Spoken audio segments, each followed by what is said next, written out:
tout le monde, j'espère que vous allez bien. Alors aujourd'hui, on va repartir dans l'immonde, dans l'inhumain, vraiment. On va parler d'un individu qui est plus que dérangé. Donc les personnes sensibles vont devoir s'abstenir, mais on se reverra très vite dans une nouvelle vidéo. D'ailleurs, un grand merci aux nouveaux abonnés qui me font confiance et m'aident à améliorer la chaîne à chaque vidéo. Merci du soutien et des conseils, ça aide et motive énormément. Les autres peuvent quand même aussi s'abonner, au cas où. Allez, on y va, je vous plonge tout de suite dans l'horreur, dans une histoire qui a ni queue, ni tête. On va partir dans le Minnesota, à Chicopee. C'est une petite ville sympa de 44 547 habitants, donc chiffre de 2021. Enfin, 44 546 après mon histoire. Cette petite ville se trouve en banlieue de Twin City. C'est donc ici que vivait America Thayer, 55 ans. Elle travaillait à My Pillow à Cheska. À chaque pause, elle aimait beaucoup partir et aller boire son petit café. Elle était gentille, avait bon cœur, était extrêmement travailleuse et avait aussi beaucoup d'humour. Elle était en couple depuis plus de 7 ans avec Alexis Sabori, 42 ans, un immigrant clandestin de Cuba recherché par les services de l'immigration et des douanes des États-Unis. Il a un casier judiciaire long comme le bras qui comprenait des accusations d'agression domestique au Minnesota et en Louisiane. Ils ont tenté de l'expulser en 2012, mais Cuba n'a pas approuvé ses documents et il est donc resté dans le pays. Même son pays ne veut plus de lui, mais logique quand on connaît la fin de l'histoire. Il a été reconnu coupable de violences domestiques sur America en 2017 quand il l'a clouée au sol après avoir soupçonné pour rien qu'elle parlait à un autre homme dans un bar. Une ordonnance restrictive a donc été mise en place contre lui. S'il voit des hommes imaginaires, c'est pas étonnant. Malheureusement, America a demandé son annulation. Sabori devait comparaître au tribunal du comté de Scott le jour du drame. C'était pour un incendie criminel après avoir prétendument incendié son appartement. Alors, je ne sais pas si dans sa jeunesse il a mutilé et tué des petits animaux, mais ceux qui connaissent bien le true crime comprendront qu'il était bien parti dans la pauvreté d'esprit, le crétinisme, l'antipathie et la cruauté. Les faits se sont déroulés le 28 juillet 2021 vers 14h30 à l'intersection de la 4e avenue et de la rue Spencer. Donc c'est toujours à Chicopee. America a annoncé à Alexis qu'elle voulait le quitter alors qu'ils se rendaient tous les deux au palais de justice. Donc à ce moment-là, une altercation entre les deux a donc éclaté. Alexis a sorti une machette qu'il emmenait souvent avec lui et il s'est mis à décapiter America en pleine ville, devant plusieurs témoins. Il l'a fait dans la voiture. Un témoin a même filmé toute la scène montrant la décapitation dans la voiture et cet affreux personnage jetant le corps dans la rue et ramassant la tête par les cheveux en la lançant un peu plus loin. Il y a cependant eu plusieurs versions de plusieurs spectateurs de la boucherie. Témoin numéro 1 a déclaré qu'il passait en voiture, qu'il a ralenti parce qu'il pensait en fait que la voiture d'Alexis et America avait une panne mécanique. Il a vu le conducteur à ce moment-là faire des grands mouvements de frappe puis jeter un objet inconnu à travers la portière de la voiture. Le conducteur a ensuite traîné quelque chose hors de la voiture qui ressemblait selon lui à un corps. Le conducteur a ensuite ramassé le premier objet qu'il avait jeté pour le lancer encore plus loin.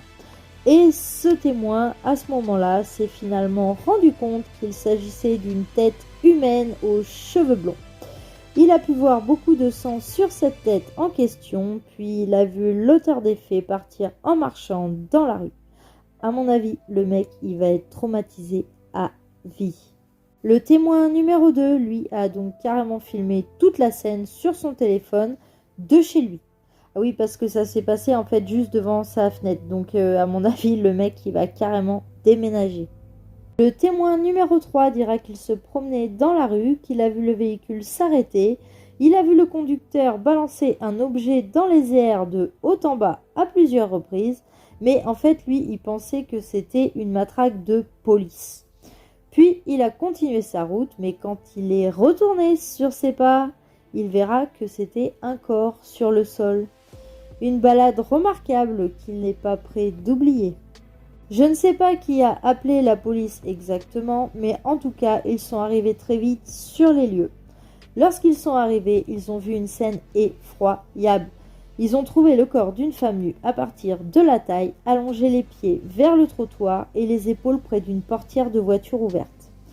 La femme avait été décapitée et sa tête balancée assez loin de son corps. Il y avait une grande quantité de sang sur le sol, mais aussi dans la voiture côté passager. Elle a été déclarée morte donc sur les lieux, en même temps normal, hein, je vois pas comment ils auraient pu faire autrement. Une femme a également appelé les policiers pour leur signaler que son chien avait trouvé un couteau dans son jardin. Ils se sont donc rendus sur place et ont trouvé effectivement dissimulé dans un buisson une machette avec un bord partiellement dentelé et la lame était recouverte de sang avec des cheveux blonds dessus. Donc là, ça laisse vraiment peu de place au doute. Plus tard, dans un bac de recyclage dans une ruelle à un pâté de maison de la scène du crime, les agents ont trouvé une chemise blanche et des chaussures blanches qui d'ailleurs étaient plus trop blanches, étant recouvertes de sang. Donc là aussi, ça laisse peu de place au doute. La gaine de la machette a été retrouvée dans une zone herbeuse, elle, à quelques mètres de la scène du crime. Alexis Saboury a finalement été arrêté à 20h47. Il errait dans le secteur de Shenandoah Parkway et l'autoroute 101, donc c'est à environ 2,5 km des lieux du crime. Pendant que les agents attendaient des renforts supplémentaires pour le choper, le suspect les a remarqués en train de le surveiller et il a vite changé de cap. Il a finalement été interpellé sans problème sur le parking de Murphy's Landing. Il a donc été reconnu en fait grâce à son pantalon noir que le témoin numéro 2 avait pris en vidéo. Il aurait mieux fait de se mettre en slip. Hein. Quoique, pas sûr qu'il se soit pas fait arrêter juste pour ça. Bref, évidemment ce salaud a tout de suite été mis en garde à vue.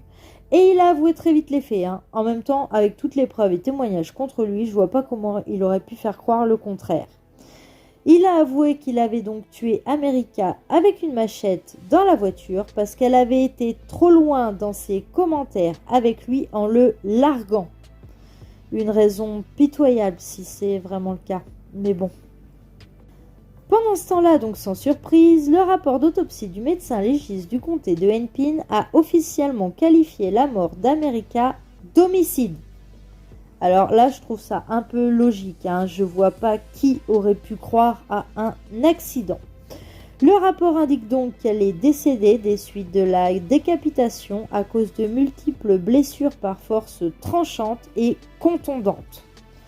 Mais bon, on le savait déjà grâce à la vidéo du voisin qui, entre parenthèses, finira lui aussi en prison car il a eu l'ingénieuse idée de publier la vidéo sur les réseaux sociaux.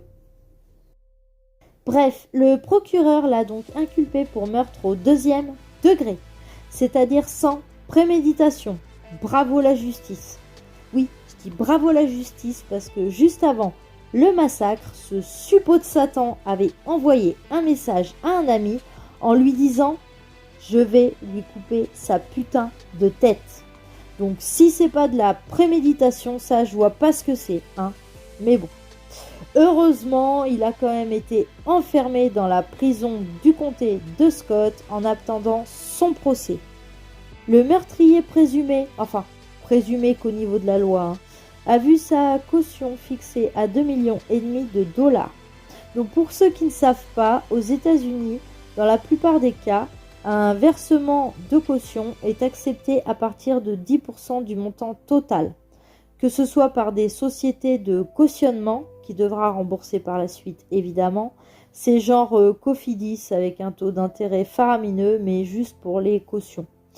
Mais ça fonctionne bien, hein, vu que les prisons américaines, t'as plus envie d'en sortir que d'y rentrer. Enfin bref, c'était une parenthèse. La famille et les amis peuvent aussi payer ces 10% de caution. Alors là, dans le cas de notre piteux criminel, les 10%, ça fait donc 250 000 $ qu'il aurait à verser pour sa caution. Mais au cas où il pourrait trouver quand même ce genre d'argent, il y a quand même des restrictions, hein, c'est pas la fête non plus. Hein.